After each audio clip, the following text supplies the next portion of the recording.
Well, hello and welcome to this episode of Snapshots. I hope you guys are well. I just want to say a couple of things. Firstly, as this goes out, which is about 5:30 on Friday evening, we should be getting ready to record the first podcast of season 3. So if the podcast is something that you're interested in, then that'll be coming up very soon. And secondly, I just want to have a quick word about this video. Basically, for some reason, I'm not sure why, but Zoom kept jumping between me and my guest when I was putting it on full screen. So unfortunately, half the time when my guest is talking, you're getting to see my ugly mug instead. So I can only apologise for that. I've actually binned Zoom now. Zoom's gone. We've got some new software to start the podcast with, and also some of the later snapshots will be recorded using this as well. So hopefully you'll have a better experience, but I can only apologise. Anyway, here's the episode. Hello and welcome to another episode of Snapshots. Hope you guys are well. This week I've got another fantastic photographer and vlogger, and his name is Steve Stain. Hello there, Steve. Hello there. How you doing? You all right? Yeah, I'm good, mate. How are you? Yeah, not too bad at all. Not too bad at all. Excellent, excellent. So, for those who don't know about you, give us a little introduction to you and your channel. Okay, I'm Steve. I've got a little YouTube channel which I've been doing for absolutely years, and I'm based in the Midlands, and I just love getting out in the camper van and taking images, and that's it really. Oh, that's great. That's brilliant. That's a perfect introduction, even if I do say so myself. So I'm literally just going to ask you a few questions, maybe help people to get to know you a little bit better, and we'll have a bit of a chat. So question 1 is, when did you start photography and why? Oh, right. I started I would say about 10 years ago. Was always into sort of the artistic side of things. Used to like to do a lot of drawing and things like that. And I always wanted a camera. I wanted a camera ever since I was a teenager. And the reason for that is my dad bought a camera, and he was taking photos. And I'm thinking, oh, that's fantastic. And when I'm saying taking photos, just holiday snaps. But I just love looking at these photos, and ever since then I've wanted a camera and sort of progressed from the artistic side of things, if you like, even though I haven't sort of done anything artistic from school, but I do love that side of things, and it progressed from there then. So yeah, about 10 years. I think all photographers have that creative spark, don't they? You know, we're all like that. I think so. I think there's always some sort of, whether it's some sort of art background is always there, I think, definitely. Whether it's, you see a lot of musicians and things like this, and that have just come over to photography, and a lot of artists, whether they're just good at drawing or super artists, but it's all in that sort of direction anyway, definitely. Yeah, it's a form of expression, isn't it? So photography 10 years ago. What about YouTube? When did you start YouTube, and why? Why did you start YouTube? YouTube 10 years ago. Oh, really? I've been on YouTube. Please don't look back at the back catalogue.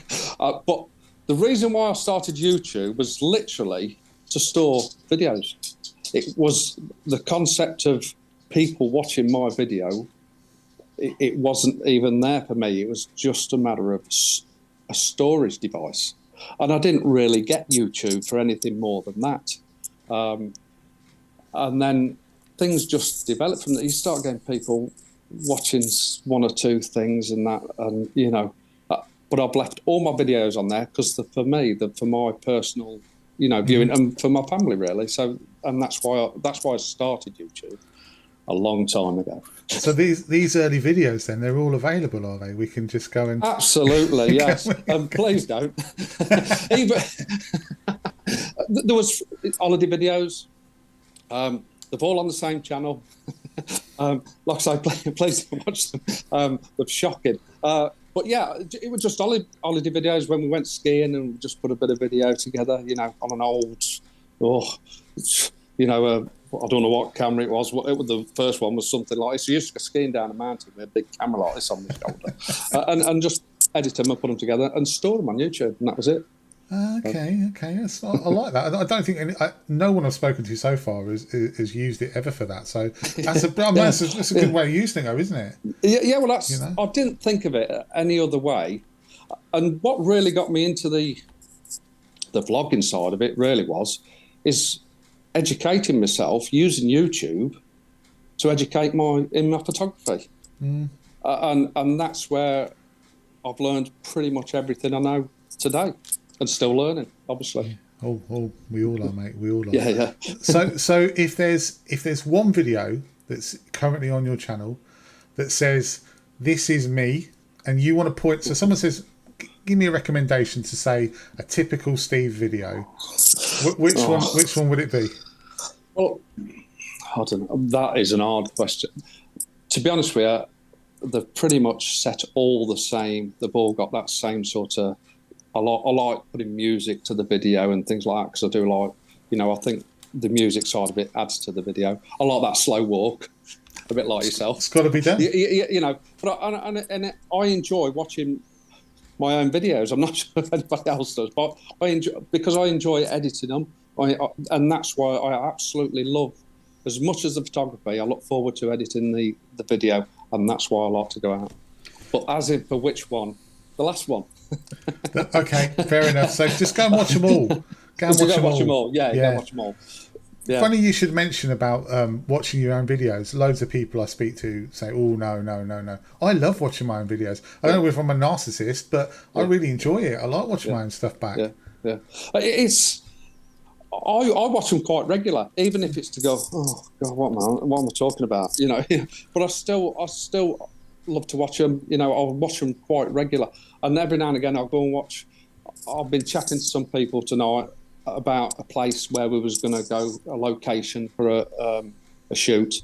So, and I've been there before, so I watch an old video, and and it's just a reminder, and that's why I do it. To be honest, absolutely, memories. Yeah, absolutely, it's memories. All it is memories. Yeah. Especially with me and Cooper, who's lying just down to the left of me. Yeah, very, very, very well behaved at the moment as well. I've got to say.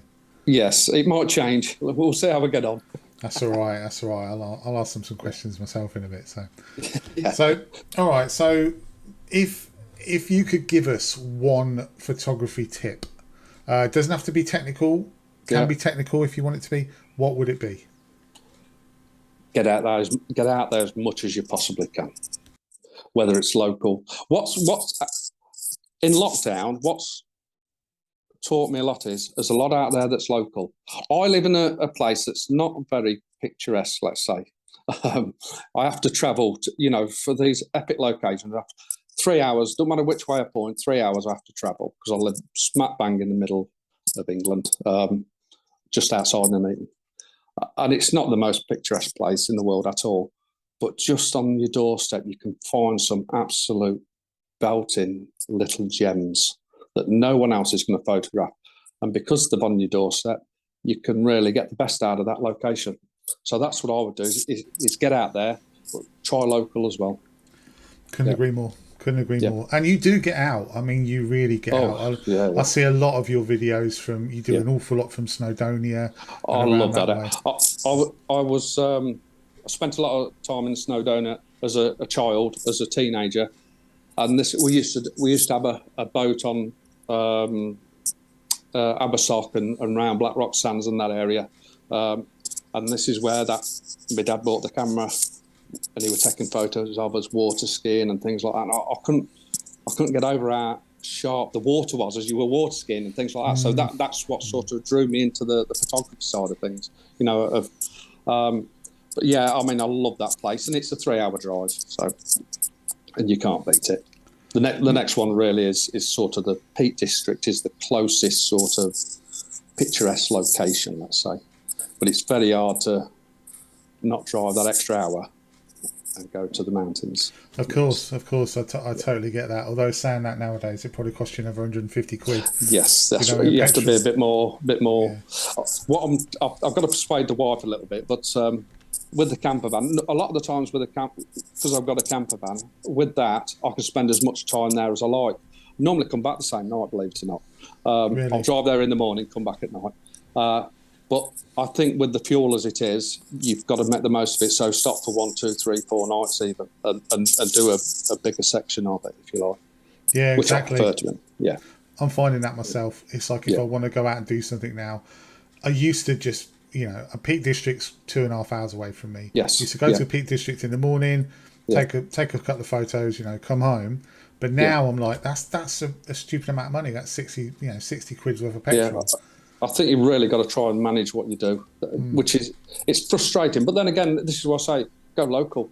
I've got a little gem of a little pump house, and it's literally 5 minutes down the road. Now, until I had the dog, I didn't even know it was there. And I've lived here for 15 years in this property, and it's literally down the road. And it weren't till I took the dog there, and I walked across and said, oh, my God, what's this place? You know what I mean? And I've photographed it over the years, and got the best out of it because you can, because it's right on your doorstep. When there's a lovely sunrise, I can just run down there and take the image. So talking about locations then, we'll move on. It's put me on to another question really nicely. So if there's one location, so let's say that someone says to you, I'm really sorry, mate, you can only go back to one location, or, well, let's say and go to one new location you've never been to before, what would those two be? I think a location that I've been before, I would have to say the Ogwyn Valley, without a shadow of a doubt, because there's so much opportunity in the Ogwyn Valley as a general area. A place to go, a new place to go. I would love to go the west coast of Ireland. I think that would be superb as a tour. Not researched it at all. I've just heard about it. It's supposed to be spectacular, but somewhere totally different. Obviously, Scotland is I've done a lot of Scotland, or travelled a lot of Scotland. Done the North Coast 500, which is absolutely stunning. But to rush it, if you like, I would really need a month up there to at least. 100%. Yeah. I mean, even when we went to Glencoe, I could have stayed there. I reckon you could stay there for a month and still find something to shoot. Yeah. And it's even, I know you had bad weather there. We had bad weather when we went. I mean, it was horrendous. But in a way, that made it, because it certainly brought the photography brain out in you. Absolutely. Without a doubt, because it was harsh and it was hard work, but you stuck at it. And when I come back and had a look at the images that I took from Glencoe and all around that area, I was so glad it rained. And it's better than having it lovely and sunny. I was literally just about to say that. I'd take rain and cloud all day over clear blue skies. Yeah, definitely. Would that be your place to go to revisit as a location? Glencoe, 100%. Yeah. Although when you said Ogwyn Valley, I love it. I love it there as well. It's a fantastic place. There's so much there. It's surrounded because. With the Ogwyn Valley, it's an easy location because I struggle with my knees. I've just had a knee operation on one knee, just booked the other one in. So I can't actually walk particularly too far. If I do, I suffer for the next day. And the Ogwyn Valley is the perfect location to not particularly walk too far and get some absolutely super images. So that's one of the main reasons, really. Fair enough. It's beautiful there. And like you say, there are climbs. But they're all, usually pathed and you're not too bad at all, are they? No, they're not. You can, some, again, I don't like heights, but I've walked up some areas and thinking, what am I doing up here, But again, the Ogwyn Valley, within 10 minutes, you can be at Linidwell and places like that, and then it's not an hard walk. And you can, when you spend a lot of time around that area, it's not so bad then. You're not under pressure to, get up that mountain and get to the top. And to be honest with you, most of the time the image is not at the top of the mountain. It's about looking at it. So, absolutely, couldn't agree more. Yeah. All right, so moving on then. Let's ask you a non-photography question here. It's kind of photography, but not really. So imagine you've been arrested, right? Yeah. Okay. And again. Yeah, I don't want to hear about the last time. This is a what if hypothetical question. Imagine you've been arrested, and the police are saying you've got one call. You can only make one call. Okay, which photography YouTuber are you going to call to get you out of trouble, and how are they going to help you?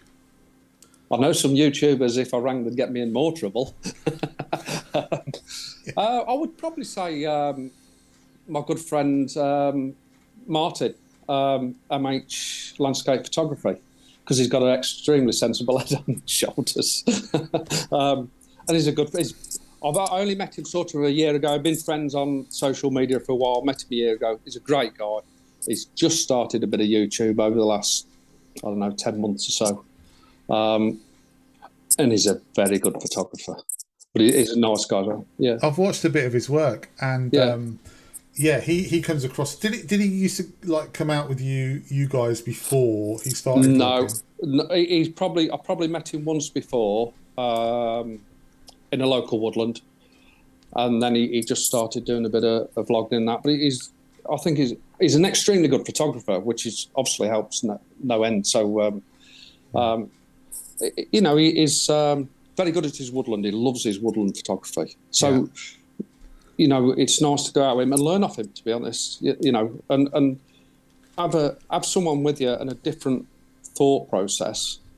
When you're in these woodlands, you'll both see totally different things, but you can bounce off each other as well. So that's why I like going out with different photographers, vloggers. But it's also nice to go out on your own as well, I must admit, especially when you're vlogging. It's a lot harder to vlog when there's isn't it? two of them on you. Oh, isn't it just? Like, it's even harder when the other person isn't a vlogger. So it's like when there's two of you go out, you kind of get out of each other's way and go and do your own little bits. Yeah. But when you're there with someone who isn't, it's like, and also you feel like you're performing in front of them. I find. Yeah. Do you know what I mean? Oh, definitely. It takes a while to actually have the confidence to do that, to be honest. And sometimes, even though you know the guy, like I say, I get out a fair bit with Martin. Even when he's standing next to you, and you've been, it's still hard to get that camera in your face and start vlogging. But again, you're better off walking to one side and you're doing your own bit. But vlogging-wise, it's definitely better on your own. Yeah, I agree. Photography-wise, I think it's fantastic getting out with other photographers. The problem with that is you end up chatting, probably missing all the shots. I certainly do anyway. Very true. I have a brilliant experience when I'm out, often with Jamie, and he's kind of like a bit of a stealth vlogger. So you'll be sort of stood there taking a shot, and he'll start talking to the camera, and I'll go, sorry, what? And I'm like, oh, sorry, you're not talking to me. You're doing a vlog. Done that a few times. Yeah, definitely. So talking of vloggers, then, who's your favourite? Who's your favourite photography vlogger? My favourite photography vlogger would probably be. I absolutely love Gary Goff. I think he's a super vlogger. It is how he explains what he's doing, and his process is superb, and his images are outstanding. And Mads is a super vlogger again. They're two very high-end vloggers. They'd be the two for me. But literally, their video comes out, I'm watching it. Simple as that. Yeah, man, I really respect Mads. I think he's an excellent photographer. He's right up there at the top of this. Yeah, definitely. What about? Do you watch any vloggers who are not into photography? Have you got a favourite one that does something different? Not really. No, not really. It's all photography, to be honest. I watch an awful lot of vloggers. I started watching most of the vlogging from about location, because I do like to learn myself. I'm one of these. Leave me to do my own thing, if you like. It's one of them that let me make my mistakes. Mm-hmm. It's really a lot of it's about location, and I will watch the vlogger's got 50 subscribers to the ones that watch your big eye, and I'll literally always give them a thumbs up, because the effort that's gone into that vlog, don't matter how good or big or whatever you are, you put a lot of effort into that video, because I do them myself, and always give them a thumbs up, always. Well, that's a very good attitude to have, I've got to say. I often watch and I don't think to give people a thumbs up, and I probably should. Yeah. I was talking to someone yesterday actually and saying that can't remember if we were actually talking on camera or whether it was before or after, and I was saying that I think you get a lot of people watching who you don't realise are watching you. Yeah. So you think maybe that you're not getting that many views, or you're not getting other people who are in the game, if you like, watching you. Yes. But a lot, and that's one of the things I feel criminal about. I don't comment enough on people's videos to say, I watched this and enjoyed it. It's something I'm absolutely guilty of, and I do try and comment more, even if it's just great video, keep up the good work, whatever, great location. I am a man of very few words, to be honest with you, with commenting. So it's literally yes, no, but it's always, because it's nice to have that little bit of, it's nice to get the thumbs up, and it's not about getting more views and things like that. It's just about appreciating what the effort's been put into that, so that's what it's about, really. Yeah, definitely. I totally agree. And I think a lot of people probably don't understand how much. I mean, I watch your stuff and you do an awful lot of B-roll, and not just that, in the edit, you've got your titles and all these bits and pieces, and they don't just happen. They don't just, there's a lot of work goes into it. I did stop doing a lot of the information, the image information and things like that. And then I got people commenting, why aren't you putting the information on? So I just started to do it again. And then you'll get someone, well, why put the focal length on? And it pleases me, because at least they're watching the video and they're interested in what I'm doing, So why not put it in there? So for an extra 5 minutes, it's going to take to put it in there. Put it in there. So well, you see, I don't put it in there, and I get a lot of people say, "Oh, what settings with this?" And I say, "Oh, the light's different and everything." But the basic fact of it is, I can't be bothered. It's that extra bit of work, and I just don't want to do it. That's why I stopped doing it, because I couldn't be bothered. We had to that, and like you say, it's never going to be the same image. But a lot of people like that information, because it's never going to be the same. Within a minute, that information's changed, but people want to see that information. So, why not put it in there? But it is a bit of a grind, to be honest with you. No, definitely agree with you. Never going to put it in. If anyone's watching, I'm really sorry. I'm too lazy, but I got thumbs up for Steve for doing it, because it's not easy. Let's ask you another question here. So, it's actually two questions. Yep. What's your best experience behind a camera, and what's your worst experience behind a camera? Oh, my best experience behind the camera, I would say, is two. One is watching a sunrise. Any sunrise is the best experience behind a camera. It is absolutely unbelievable. I am an early bird. I'll get up early and I love to watch the sunrise. I much prefer a sunrise to a sunset. There's more atmosphere and what have you. And I would say the best experience I've had would be photographing the Humber Bridge.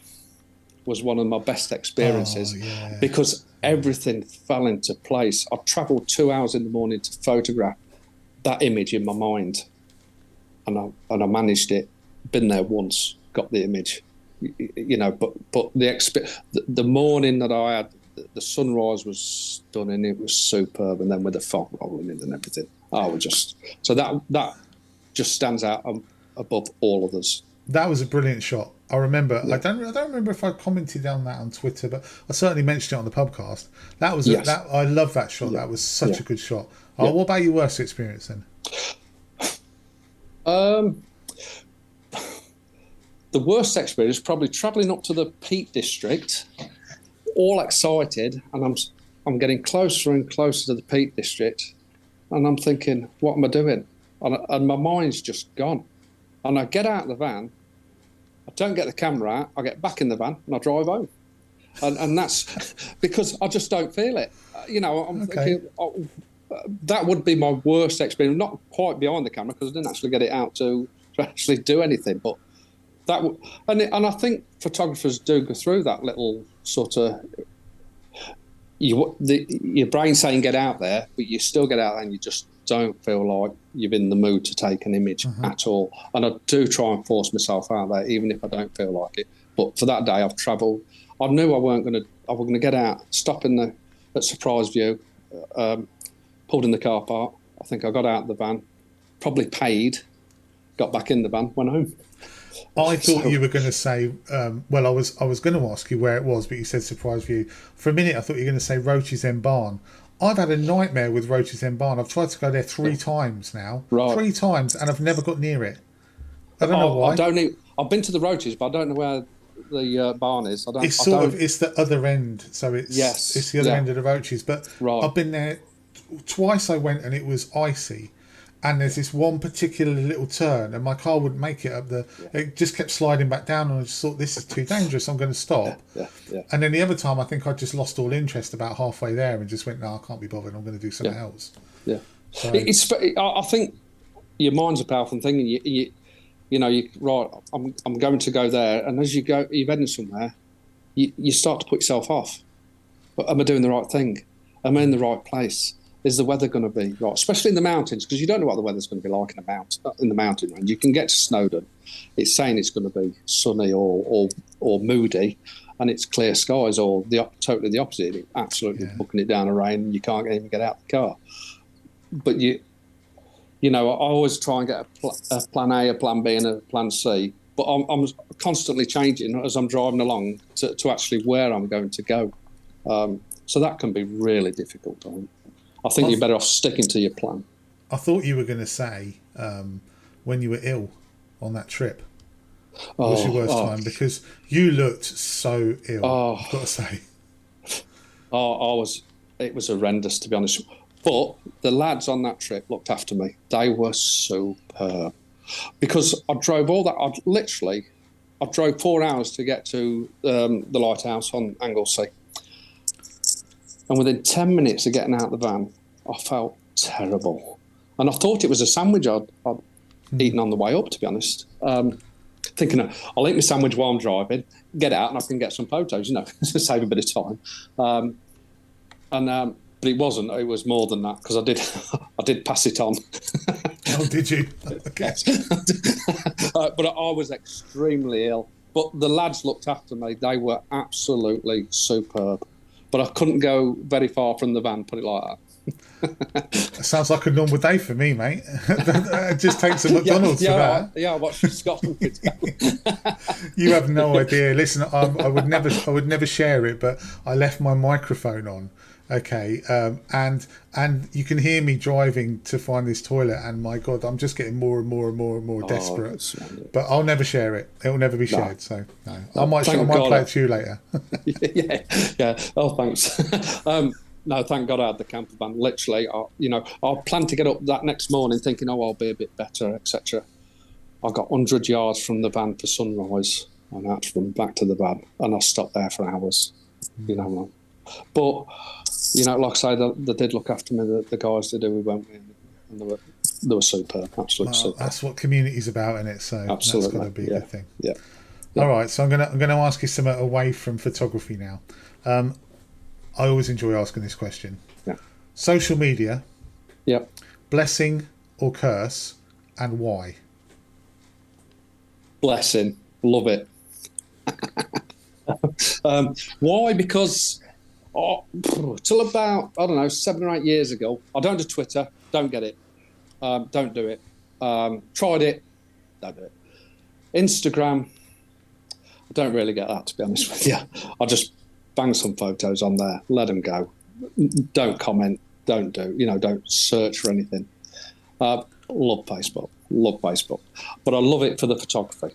I love seeing other people's images, where they've took them, the interaction with other people and things like that, and that's where that's why I love Facebook, if you like. And for the business that I run, free advertising, as simple as that. Well, yeah, I mean, a lot of people say that now. Social media is essentially an advertising platform anyway, in a lot of respects now. So if you've got a business, you'd be crazy not to take advantage of it. If you could go back and restart your channel. So not from your snaps and your patios and all those bits and pieces, but your when you actually started vlogging properly. Yeah. If you could go back and start it again, would you do anything differently? I think the only thing I would do differently is try and edit it better, to be honest, because I was never really that bothered. You know, it's make more effort for other people, if that makes sense, because I wasn't doing it for other people. You've talking to this video and you've even describing what you're doing, but it wasn't really about that. It wasn't really about other people viewing it.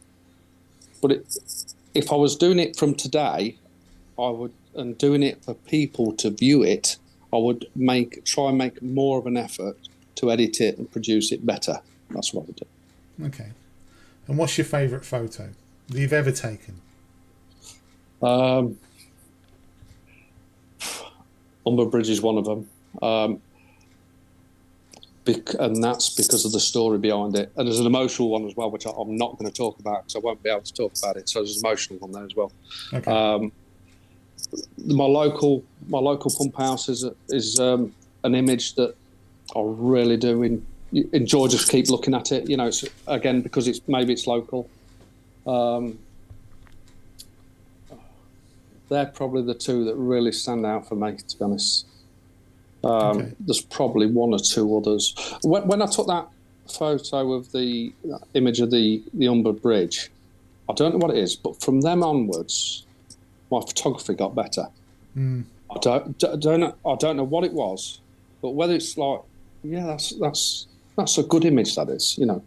And from them onwards, my photography got better without a doubt. Whether that was just a confidence thing, I don't know, but from then on, it got better. So that's, you know, that's probably why that image sticks in mind. Let's talk a bit about equipment. So, what's your favourite piece of equipment you've ever owned?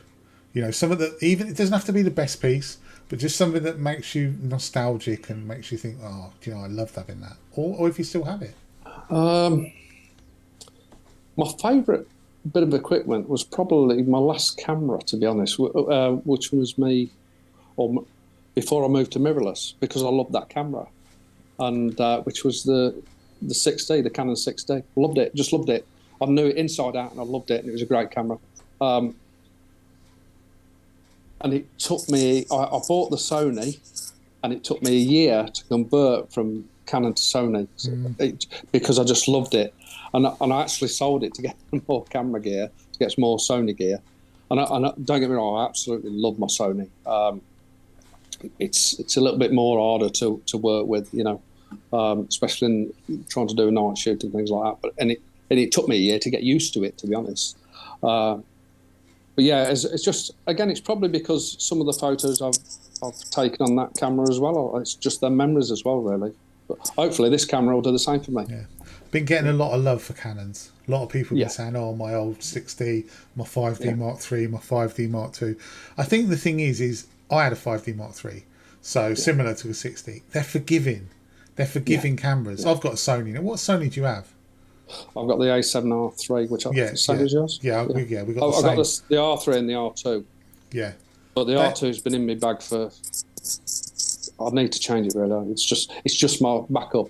I don't want to go without a camera. So if that one goes wrong, I've got a backup. Simple as that. But the Sonys are they are when you get it right. I don't know how you felt when I first got mine. It took me a while to get the shot the way I wanted it to look. Yeah. Because you know, for some reason the aperture needs to be different for the depth of field, and the colour space in it was different, and all these things. It was. I think that's why it took me a year to get used to it. Really, you know, not just apart from Canon, because what I actually started doing, I bought the Sony body, but still used the Canon lenses because the Canon lenses are second to none. They were superb, you know. But really, the idea was going to mirrorless is because I was struggling with my knees, is having something a little bit lighter. So obviously, them Canon lenses, the beasts to hold. So they had to go in the end, and really with the lens more than the body. You know, the bodies are probably the same sort of weight, and it's not about the technical thing. And you know, it just suited me. It could have been anything, to be honest. It just needed to suit what I needed to do, and I was struggling more and more walking and things like that. Bought me a smaller camera bag to not put all the gear in and all this, that, and the other to try and help me out and things like that. But it was really to cut down on the weight. Yeah. It wasn't because of the quality of images or anything along that line. So you've had one knee op, you got another one coming. I've literally just booked it in. Well, just went to the hospital yesterday. How's the knee that's been operated on? Superb. It feels great, a lot better than what it has been. So that's why I can't wait to get the other one done. Just go back to Canon 16 and then get some whacking great Canon huge lenses again. Yeah. Just pack it all on. Yeah. I mean, I'm one of these guys who has to carry every lens everywhere. You know what I mean? And every little gadget and all this, that, and the other. I can't try and leave anything behind. But I'm trying to be more disciplined now and leave. I'll carry every battery I own. Not just the battery, but the charger. and I know I'm only walking for an hour. Yeah. But I'll still carry it. I just want, and one of the reasons why that is because I don't want to forget it on the next time I go. So everything stops in my bag. Well, I think we've come to an end. Listen, that's been fantastic. I really enjoyed that, Steve. Yeah, me too. Yeah. Now, if you want to follow Steve, you want to go and see some of his work, watch him lay a patio in time lapse, or see some holiday snaps from 2013, then I'm going to put the link to his channel below in the description. Listen, I've always had a lot of respect for your photography, mate, and your videography. Thank you very much. Always enjoy it. And I didn't really say it before, but you were always so enthusiastic, and that's one of the things you like. I've never seen you. I don't think, apart from when you were ill, I've never seen you down. You're always really like everything's like you've got this sort of sense of wonder about you. You know. My daughter watches some of the videos. She'll cringe at everyone, but when I first doing them, says start smiling and enjoying it a bit more. And we actually tried to do a video of her taking the Mickey out of me, but it's never been. It's at the first stages yet, but I'd love to do it. You know, because she impersonates me. I know I'm blogging and text the Mickey and this, that, and the other. But yeah, she actually says, "Start smiling." Yeah, well, so that's probably the best tip I've ever had. Yeah, good advice. Anyway, thank you so much. I've really enjoyed that. And thank you guys for watching. And I'll be back with another one soon, and we'll see you again. Bye bye. See you guys.